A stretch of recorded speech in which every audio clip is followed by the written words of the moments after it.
Okay, so are you ready for a deep dive today? Always. All right, well, we're going into some pretty choppy waters today. Some serious political waters. Yeah, we've Oh, got articles from Fox News, CBS News, and Reuters, and they're all talking about this one big announcement, and that's President-elect Trump's pick for the next FBI director, and who is that? Kash Patel. Oh, wow. Yeah. This is interesting because it's not just a personnel change. This is happening right after some tense moments between Trump and the FBI, right? I mean, think about the whole Mar-a-Lago classified documents situation. Yeah. You know, eventually those charges were dropped, but the drama definitely stuck around. Yeah. So choosing Patel, it's a strong message, that's for sure. It is, and a lot of people are calling it controversial, Yeah. especially since Patel's been a pretty outspoken critic of the FBI. He's calling for some pretty big changes, like a complete overhaul of the agency. I mean, some articles are even saying that he's like extremely controversial.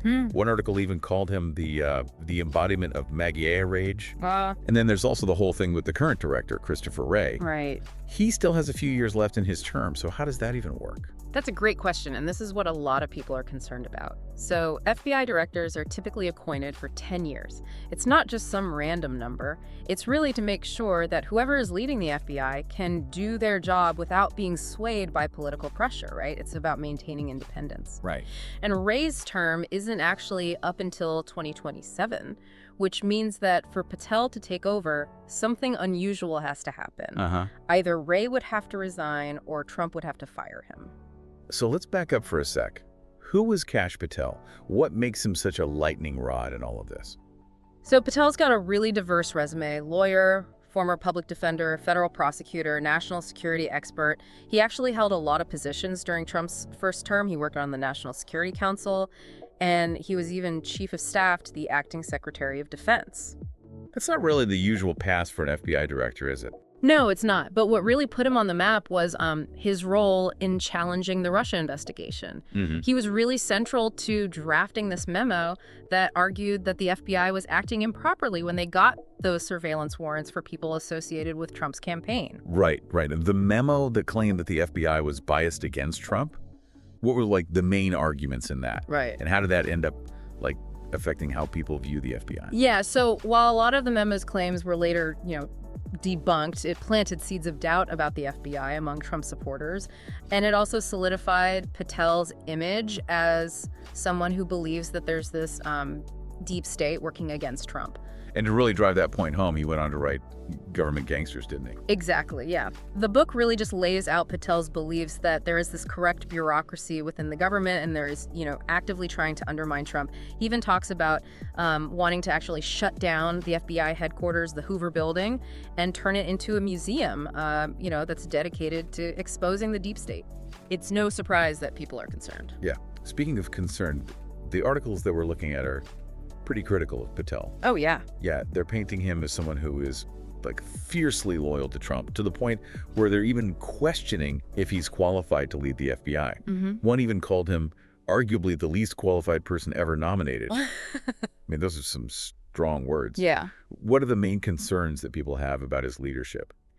I think the biggest one is that Patel's loyalty to Trump could overpower his commitment to the FBI's tradition of independence, right? I mean, people are worried that he might push through really significant policy changes. He might even purge people from the agency. Essentially, he'd try to align the FBI more directly with Trump's agenda. And that, of course, raises this huge question. What would that even mean for the future of the FBI? Yeah, that is the million-dollar question. I mean, the FBI plays such a crucial role in so many areas, investigations, counterterrorism efforts, upholding the law. Like, it's hard to overstate its impact. Yeah. So a change in leadership at that level, it could change everything from how cases are investigated to what the agency actually focuses on. Right. And you mentioned earlier that Patel has experience as a prosecutor.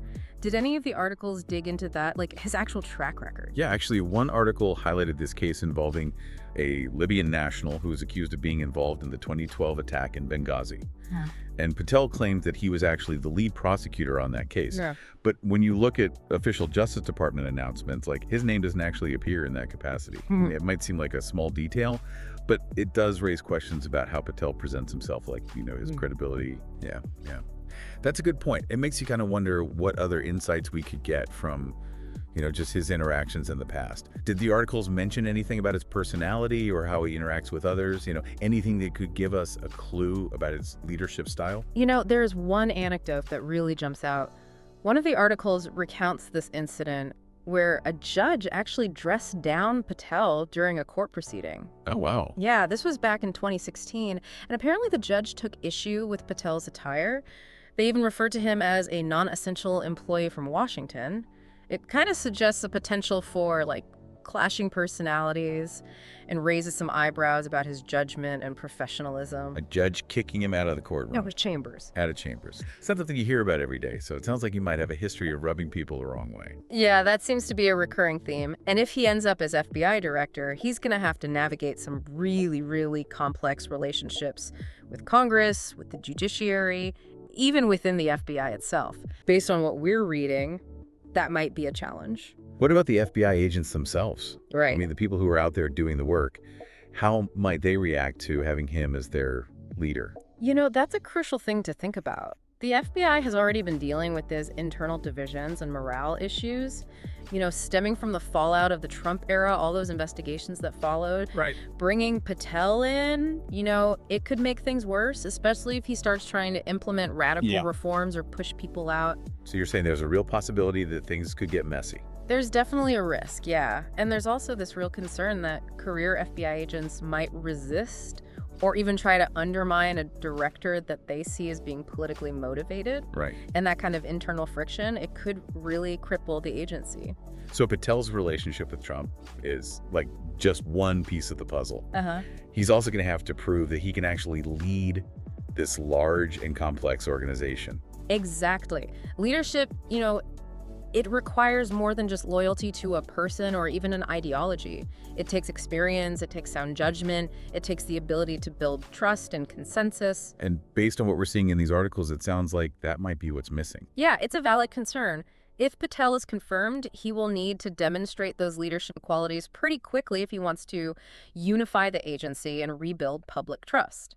And if he can't, what's the worst case scenario here? Worst case scenario, this could really erode trust in the FBI, both within the agency and among the public. It could also lead to the politicization of the FBI, which would make it seem less like an independent law enforcement agency and more like, an extension of the executive branch. Right. That would have serious consequences for the rule of law and our democratic norms. So this is a big deal for everyone then. Yeah. What would you say to, the average person listening to this deep dive? Why should they care about who's running the FBI? Yeah. It means that the FBI, this institution that plays such a vital role in our democracy, it's at a turning point.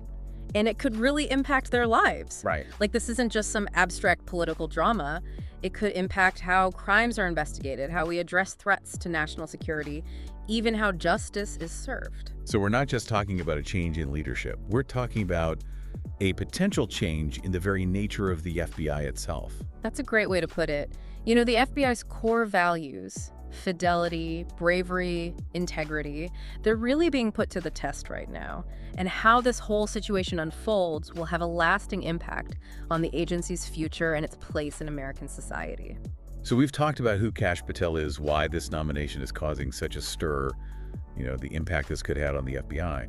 But what about the Senate confirmation process? Right. What are his chances of actually becoming FBI director? That's where things get even more interesting. So Trump might have the power to nominate, but it's ultimately up to the Senate to confirm or reject that nomination. So the battle's moving to a whole new arena. Exactly. And this is where those insider details from our sources become really valuable. One source pointed to Mike Davis, a Trump ally, who seems pretty confident about Patel's chances. He even talked about his own experience working on FBI director confirmations, which suggests that he thinks Patel has a good shot. But it can't be a guaranteed win, right?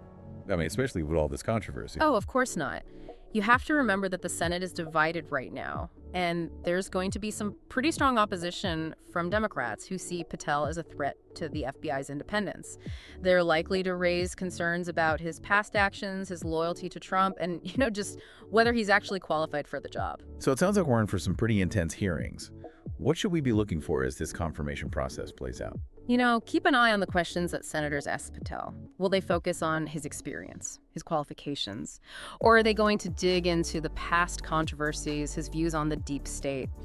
The questions will reveal a lot about their concerns and how they plan to approach the confirmation vote. It's like a political chess match. Exactly. And also, pay attention to what Patel's supporters and opponents are saying publicly, the media appearances. They'll be trying to sway public opinion and put pressure on those senators. Right. So it'll be fascinating to see how this plays out in the court of public opinion. So at the end of the day, it all comes down to that vote. Is there any way to predict how the senators will vote? It's too early to say for sure, but our sources do give us some clues. We know that some Republicans have already said they're supporting Patel. The question is whether that support is widespread enough to guarantee his confirmation. There might be some Republicans who are hesitant to back someone so controversial, especially if they're worried about how their constituents will react. So it could really just come down to a handful of undecided senators. Yeah, that's definitely a possibility. And in that scenario, every would be super important. It's going to be a nail-biter. Oh, for sure. This whole thing, it really does feel like we're on the edge of something huge. Yeah. This isn't just about, one person getting a new job. It's about, what direction one of our country's most important institutions is going to take. It really is. It makes you think about the FBI's history, how it's evolved, and, what its role even is in a time like this. Yeah, it's fascinating to think about. Yep. We often take these institutions for granted, Right. but they're constantly being shaped and reshaped by events and by the people who are part of them. Right. And the FBI is no exception. Yeah. And this whole situation with Patel, it feels like this could be one of those moments that really defines the FBI. I think so too. Yeah.